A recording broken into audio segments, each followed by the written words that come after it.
علیکم ورحمۃ اللہ وبرکاتہ۔ بسم اللہ والحمد للہ والصلاة والسلام علی رسول اللہ، اما بعد۔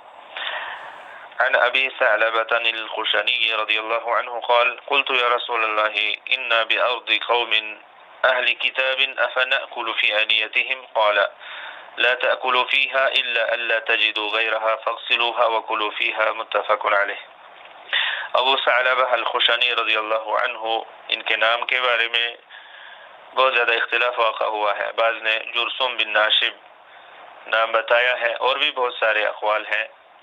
ایک مشہور اور معروف اور جلیل القدر صحابی ہیں، صلح الحدیبیہ میں انہوں نے شرکت کی اور اس درخت کے نیچے بیعت الرضوان میں شرکت کی، جس درخت کو اللہ رب العالمین نے قرآن مجید کے اندر بیان کیا ہے، اذ یبایعونک تحت الشجرہ۔ تو بیعت الرضوان میں اس درخت کے نیچے باقی صحابہ کے ہمراہ انہوں نے بھی بیعت کی۔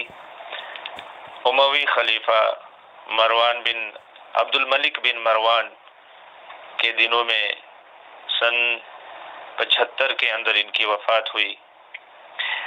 انہوں نے ہی اس حدیث کو روایت کیا ہے اور خود ہی فرمایا، میں نے کہا اللہ کے رسول، ہم ایک ایسی قوم کی زمین میں رہتے ہیں، ایک ایسی قوم کی جگہ میں رہتے ہیں، بستی میں رہتے ہیں جو اہل کتاب ہیں، اور اہل کتاب سے مراد یہود و نصارہ ہیں۔ یہود کو تورات دی گئی، نصارہ کو انجیل دی گئی، تو ان دو قوموں کو کتابیں دی گئی تھی، اس لیے ان کو اہل کتاب کہا گیا ہے۔ تو سوال یہ کیا، افنأکل فی آنیتہم، کیا ہم ان کے برتنوں میں کھا پی سکتے ہیں؟ تو آپ صلی اللہ علیہ وسلم نے جواب دیا، لا تأکلوا فیہا، ان میں نہ کھاؤ، ان برتنوں میں مت کھاؤ۔ عام حکم یہی ہے اور اصل یہی ہے کہ ان کے برتنوں کو استعمال مت کرو۔ الا الا تجدوا غیرہا فاغسلوها وکلوا فیہا، سوائے اس کے کہ تم ان برتنوں کے سوا کوئی اور برتن نہ پاؤ تو پھر ان کو دھو لو اور پھر ان برتنوں کے اندر تم کھاؤ۔ اور یہ حدیث امام بخاری نے اپنی صحیح میں اور امام مسلم نے اپنی صحیح میں لائی ہے۔ یہاں پر ایک کلمہ ہے افنأکل فی آنیتہم، کیا ہم ان کے برتنوں میں کھا سکتے ہیں، پی سکتے ہیں، کیا ہم ان برتنوں کو استعمال کر سکتے ہیں؟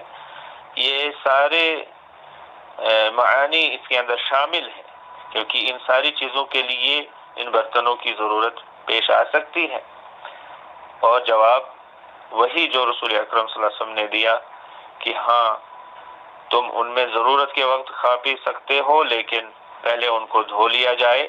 لیکن اگر ان کے علاوہ برتن تمہیں مل جائے، تمہارے پاس تمہارے برتن موجود ہیں، یا وہاں کوئی مسلمان گھر موجود ہے، ان سے برتن لے لیا جائے، تو پھر یہود و نصارہ کے برتنوں کو استعمال نہ کیا جائے۔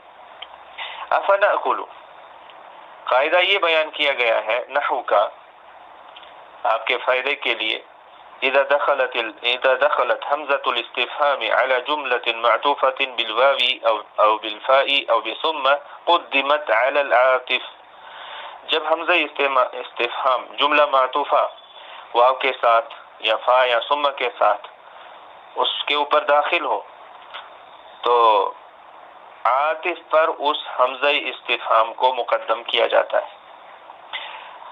اگر واو کے ساتھ فا اور ثم کے ساتھ جملہ معطوفہ پر حمزہ استفہام داخل ہو تو اس کو عاطف پر مقدم کر دیا جاتا ہے۔ مثال کے طور پر یہی کلمہ افنأکل، ہم دیکھ رہے ہیں کہ فا حرف عطف ہے اور حمزہ استفہام اس سے پہلے آیا ہوا ہے۔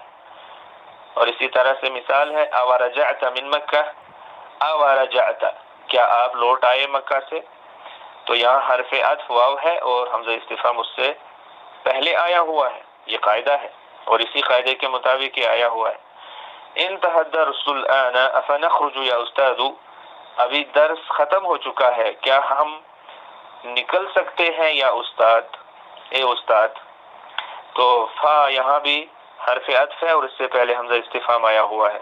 نذهب الآن إلى المكتبة، ثم نرجع الى الفصل، ہم اب لائبریری جا رہے ہیں، کیا ہم پھر واپس کلاس میں آئیں گے؟ تو ثم حرف عطف ہے اور اس سے پہلے حمزہ استفہام آیا ہوا ہے، اور اس کے شواہد قرآن مجید کے اندر موجود ہیں۔ اولم یسیروا فی الارض، اور دوسری جگہ فرمایا افلا ينظرون الى الابل کیف خلقت، اور ایک جگہ فرمایا ثم اذا ما وقع آمنتم به۔ اس کے بعد اسی قاعدے کا ایک اور جز ہے کہ باقی جو استفہام کے ادوات ہیں وہ حرف عطف کے بعد آتے ہیں، جیسے اللہ تعالیٰ نے فرمایا وَكَيْفَ تَكْفُرُونَ، اور تم کیسے کفر کر سکتے ہو، یا تم کیسے کفر کرتے ہو، اللہ تعالیٰ کی نشانیاں دیکھنے کے باوجود اور یہ چیز سمجھنے کے باوجود تم کیسے کفر کرتے ہو۔ تو واو حرف عطف ہے اور اس کے بعد ادات استفہام آیا ہوا ہے کیفا۔ فَأَيْنَ تَذْهَبُونَ، پس تم کہاں جا رہے ہو۔